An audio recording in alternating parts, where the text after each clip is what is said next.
Gandhiji's life and philosophy have touched the lives of millions in the world.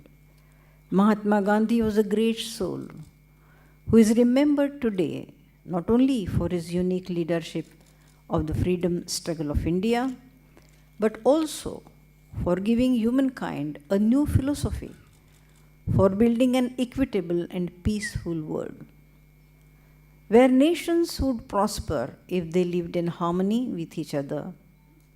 Humanity has a shared destiny. That is what he preached. Humanity has a shared destiny, and all must work collectively for peace in the world and for sustaining life on this planet Earth. He transformed the whole political thinking for achieving independence of India through the non-violent methods of ahimsa and satyagraha. He converted the abstract idea into a practical instrument and convinced the educated as well as uneducated masses to put into practice effectively with determination and devotion. It had a magical effect because of the tremendous faith of the people in his leadership. Many nations in Africa and Asia, then still under colonial rule, were also deeply influenced by these Gandhian principles. His voice continues to inspire the world even now, with the 2nd October being declared as the International Day of Non-Violence by the United Nations. Gandhiji was a true democrat, and every stage of the freedom struggle, he sought participation of the masses. Moreover, for him, tolerance was the basis for democracy. He said that if we want to cultivate a true spirit of democracy, which embraces all views, we cannot afford to be intolerant.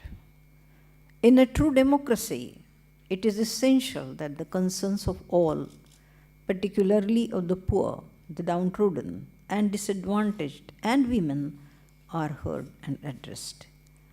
The spirit of Sarvodaya, which means the welfare of all, which was Gandhiji's primary purpose of development, is behind the national concept of inclusive growth. 70% of our population lives in villages, and India's development will not be comprehensive or complete unless there is development in the rural areas and there is increased agricultural productivity. Our farmers are ready and willing to work, earn and learn. We have to respond positively. We have to involve the agricultural economy more proactively into the growth process, both as a center of production and as a generator of demand for various products and services. There are many complementarities that exist between farming communities and the corporate world, because both are private enterprises. The possibility of a win-win partnership between industry and agriculture should be fully explored. We must not forget that food security of India is dependent on the growth of its agriculture. We should aim at enhancing productivity by using better technology and innovative farming practices with the active participation of the panchayats to usher in a second green revolution.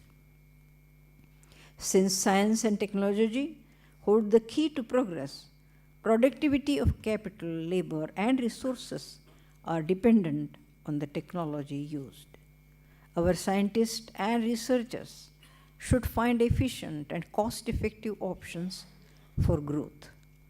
Socio-economic development of women is deeply intertwined, and if one dimension remains absent, the outcome would suffer. The National Mission for Empowerment of Women was launched this year to achieve the collective national goal of holistic empowerment. I am confident that with education and with the proper implementation of women-related schemes and laws and programs, they will progress.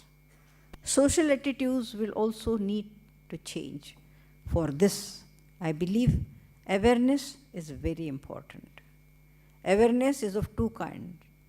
One is awareness among women about their own inherent potential strength and the need to exert so as to confidently fight against the odds confronting them.